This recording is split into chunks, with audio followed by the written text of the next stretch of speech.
Yo guys, Beast back with some more beastly content. Today we're going to be doing the level 25 Monolith in Once Human. This is going to be just a quick little guide. So first things first, living armor is a very awesome thing to take with you. If you do not know how to get it, just like 10 a day. Basically, it's a login bonus almost. There's a specific Deviant. I'm not actually going to show it on this. I'll be doing a living armor guide down below. Shortly, it's not done yet, but eventually I will be doing that. But the main thing you want to do is make sure you bring plenty of activators for this boss. There is some unavoidable damage in this boss fight, so you are going to be needing a ton of activators.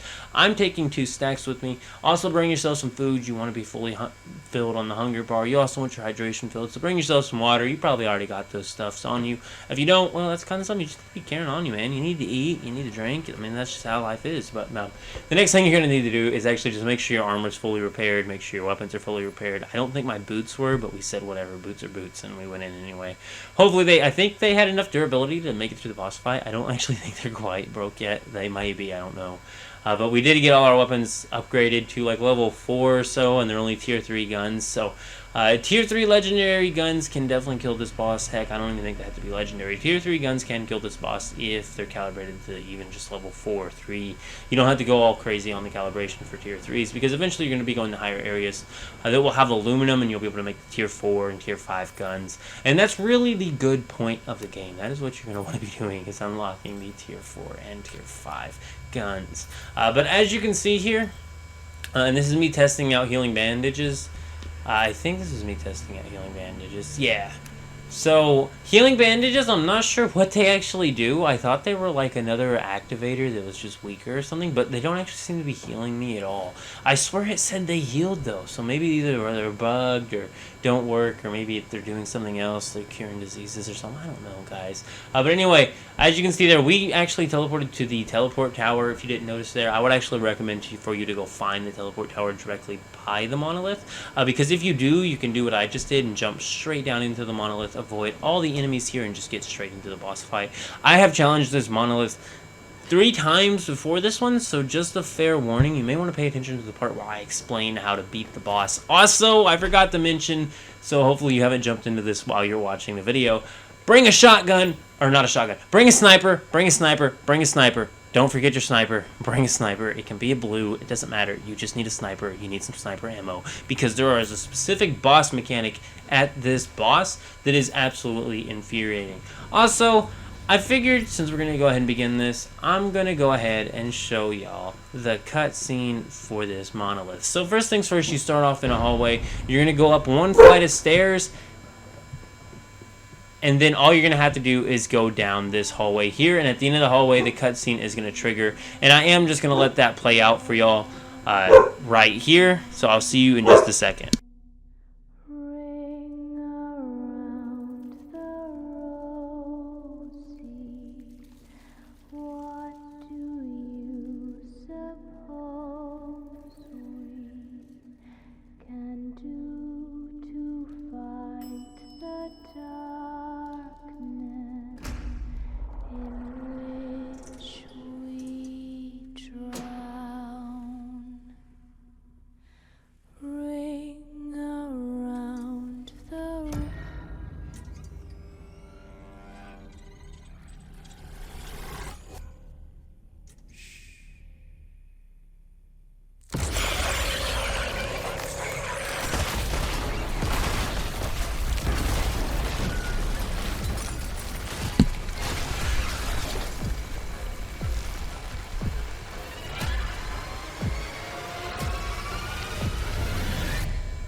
Now, if you're worried about that giving you nightmares, do not worry. You probably will be more likely losing sleep over this boss fight itself. So, the boss fight begins, and it starts doing these spit attacks, which make these web traps, it turns out they are. Don't step in them. Watch out for them. Because if you do, you'll get trapped, and then the boss can damage you. And yeah, see, just keep spitting those out. It also does another spit move where it will actually grab you and pull you in, and there is no avoiding this. You cannot get out of it early or anything. Right after that, it's going to go BAM! Smack you, and it will leave you pretty low on health. That's where the activators come in. Every time that happens to you, every time you don't avoid that, I mean, I think you can jump out of the way. That is one thing. Every time you don't avoid that, though, oh, and here's the other thing it does. It charges at you. Well, I'll show you another clip of that here in a minute.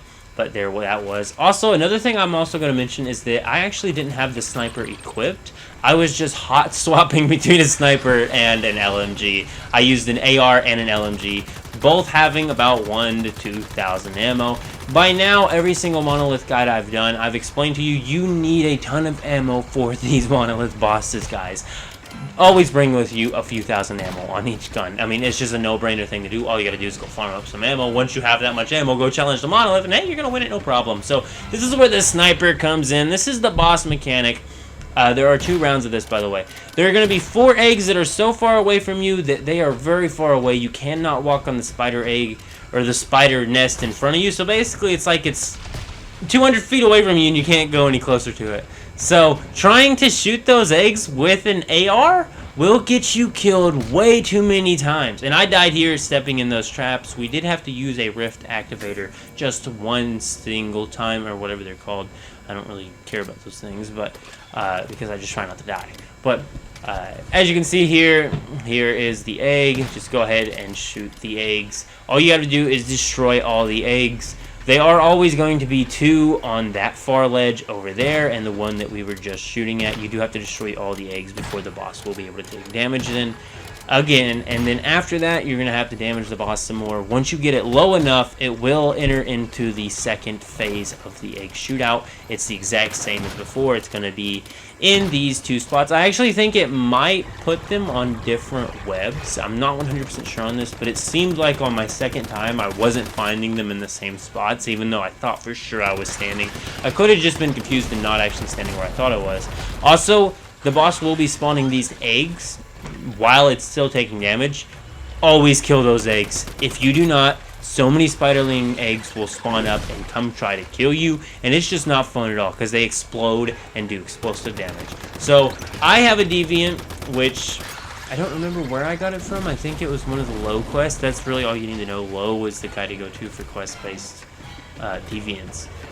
But it like makes a little bit of like an AoE attack sort of dealio. It spawns those little tentacle looking things and it kills enemies with it. So that was helping me out a ton here. I kept activating that. That is a Deviant I would recommend if you're wondering what Deviant to bring. That, or maybe the Voodoo Doll, because the Voodoo Doll does take damage away from the character and to the Voodoo Doll, which could be very, very helpful, you know, less damage being taken. Living Armor, once again, if you don't know, heals you if you drop below 20% to full health every time you use one, and there's really no cooldown to it, but you can only use one at a time. And well, of course, because you only need 2. So I always use the Living Armor, but then still use the Activators, because you don't want to have to rely on Living Armor. Because one, it's a little bit more of a rare resource than Activators. Activators, you can kind of just go farm. Living Armor, however, you kind of have to wait the time for the Deviant to go harvest it. There is a Deviant that is available by clearing the level 15 Monolith, which I will link a guide down below as well, that will allow you to actually, you know, beat the, or, you know, actually get the Deviant that will give you Living Armor. But as you can see here, we are almost at the end of the boss fight, finally, and we have been killing those eggs. Like I said, I think I've pretty much covered everything on this. There's those web things I'm talking about then. There's bosses so close to dead. It's almost time. It felt so nice. When I almost couldn't believe I beat the dang thing this easily, because like it was so much easier this time. I don't know why. Maybe it's because I knew all the mechanics. That's why I'm trying to make these guides for you guys, so maybe you'll have an easier time of beating the monoliths and you won't struggle to beat it and get really mad at the game or maybe quit or something terrible like that. But yeah, here we are. Let's go ahead and see what rewards we got. Also, here's the Deviant that we got. It is Dream Catcher. I haven't looked into what it does yet, but it's still pretty cool. That's the Deviant you will be getting from this monolith. And then also, as you can see here, Shock Rampage, Vidant, there's the Cam Pioneer. We did get a weapon drop. Couple legendary weapon mods, or maybe weapon and armor mods. That's very, very nice.